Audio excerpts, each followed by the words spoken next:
One major shift in this Biden administration, a willingness to engage with Iran to curb that country's nuclear ambitions. As talks start in Vienna next week, there is a lot on the line. And for more, we speak with Robert Malley, the U.S. Special Envoy to Iran. Rob Malley, welcome back to the NewsHour. So first off, what is the U.S. goal in these talks, these indirect talks? So the goal is to see whether we could agree on what steps the United States needs to take to come back into compliance with the nuclear deal, and what steps Iran has to take to come back into compliance with the nuclear deal. It's been many years since the United States has had that kind of engagement with Iran. It's going to be indirect, but we've seen the product of several years in which the Trump administration had tried to impose maximum pressure on Iran, withdrawing from the deal, trying to get Iran to surrender and to agree to better terms. Well, the result 4 years later is that we're worse off vis-a-vis Iran, both on the nuclear front, where Iran has expanded its program, and on the regional front, where they've become more aggressive. So our goal is to see whether we could agree on a roadmap back to compliance for both sides. So to clarify, this is about coming up with an overall agreement, making sure both sides are on the same page, coming up with an overall agreement, not with negotiating piecemeal steps. Well, that's right. But again, this is just the first step. It's going to be a difficult, arduous path because of how much time has gone by and how much mutual distrust there is. But our goal is to discuss indirectly with our European and other partners, who in turn will discuss with Iran, to see whether we could define those steps that both sides are going to have to take if they're serious about coming back into compliance with the deal. We're serious. President Biden said it during the campaign, and since that the United States is prepared for a mutual return back into compliance. Let's see if we could reach an understanding with Iran about what that means. Well, what is the minimum that the U.S. is prepared to accept? Does Iran have to come back into full compliance? And how do you confirm, how do you verify what that means? Well, absolutely. I mean, and we did it once before. We did it in 2016. There's an International Atomic Energy organization that can do that verification. That's what we want to do. We want Iran to be back in full compliance with the deal. I'll just note today they have 10 times more enriched uranium than they did at the time in 2017. So by the simple test, are we better off today than we were then? No, we're worse off. And so we want to get Iran back into compliance. And the United States knows that in order to get back into compliance, it's going to have to lift those sanctions that are inconsistent with the deal that was reached with Iran and the other countries involved in the nuclear deal. Which raises, of course, the question, is the U.S. prepared to raise those sanctions? We know, what is it, something like 1,500 new sanctions were imposed in the Trump administration. Is the Biden administration prepared to lift all of those? Well, what President Biden said is we're prepared to come back into compliance if Iran is prepared to come back into compliance.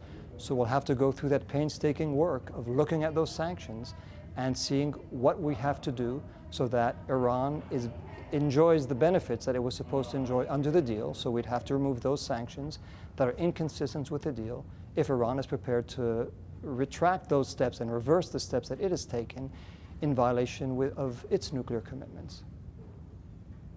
I want to quote to you something that Iran's Foreign Minister Javad Zarif said in a tweet today. He said the aim of this session would be to, quote, rapidly finalize sanction lifting and nuclear measures for choreographed removal of all sanctions, followed by Iran ceasing remedial measures.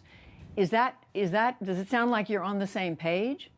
Well, I'm not going to engage in Twitter diplomacy. I put it this way. If we're realistic about what both sides have to do, if we engage in this with a realistic and constructive frame of mind, we could get there. But if either side takes a maximalist position and says that the other side has to do everything first before it's going to move 1 inch, I think it's hard to see how this succeeds. But let's go in there with a constructive attitude, see what happens, see whether we can land on the same page.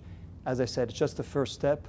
We haven't had this kind of even indirect conversation with Iran in some time. And so we'll take some time to get back even to the semblance of the same page, but we hope we can take this first step in a constructive way and lead to the outcome that we would like to see, which is a mutual return into compliance with the deal. Rob Malley, how do you deal with the fact that Iran's nuclear scientists now have so much more information than they did in 2015 when this deal was originally agreed to. Is this just something the United States has to live with? Well, that's one of the questions that we're going to have to address. That's what coming back into compliance with the deal means, looking at what they've acquired and how do we address that. And that's why this is not as easy as just turning on a switch and we're back in compliance, they're back in compliance. It's going to require difficult discussions about what they need to do so that we and others in the Iran nuclear deal and the International Atomic Energy Organization are satisfied that Iran is back in compliance with the commitments that it made. But that's exactly what we have to discuss and that we're going to be working on next week in Vienna. Is it fair to say the burden is equal on both sides, or do you look at Iran as having the greater burden of proof here? Again, I don't look at it in either way. I think it's an issue of whether both sides can take the steps that are necessary to come back into compliance. President Biden said it. I mean, he was elected, that was the mandate that he ran on, which is that he believed that we were worse off out of the deal than we were in the deal. And I think that's non-controversial when you look at how much more Iran has developed its nuclear program, the reason and how much more aggressive it is in the region than it was back in 2016. So our goal, and so it's not a matter of who has the greater weight, it's whether both sides are prepared to carry the burden that they have to come back into compliance. So that's what we're going to test in the coming week and more, because this is only in the first phase. And as you know, there's a lot of discussion about the timing here. Is it essential that this agreement be reached before Iran holds its elections in June? What's essential is that we get a good understanding, an understanding that's consistent with U.S. national security interests, that from the U.S. point of view. So we're not going to rush this in order to beat any artificial or real deadline, but we're also not going to drag our feet in order to wait for those elections. When there's an understanding that both sides are comfortable with, that's when there'll be a deal. It has to be satisfactory to the U.S. It has to meet the conditions that the U.S. has and that other parties to the JCPOA, to the Iran nuclear deal have. We understand that there's an election coming up, and we know that Iran is very, very well aware of it, but our goal is to get to a correct return to the JCPOA, to the nuclear deal, and we'll follow that pace in a very determined way. But we're not going to cut corners if we can't get a proper understanding before that time. But just quickly, you do believe it's possible to get this done before June? It's possible, of course. I mean, every day that goes by becomes less possible, but it is possible. And I do want to say before I leave just a thought that we have American detainees unjustly detained in Iran.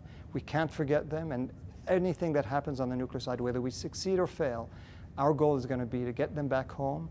One of them, Shamak Namazi, is going to be marking 2,000 days unjustly detained in an Iranian prison tomorrow. So we will work as hard as we can on the nuclear deal. We will get it as soon as it's possible, but we're never going to forget the Americans who are wrongfully detained and who need to be reunited with their loved ones. Can there be a deal if they are not returned? We're going to get them home, and we'll do everything we can. That's a priority for the President, it's a priority for the Secretary of State, and it's a priority for my entire team. Robert Malley, who is the U.S. Special Envoy to Iran, thank you very much. Thanks so much for having me.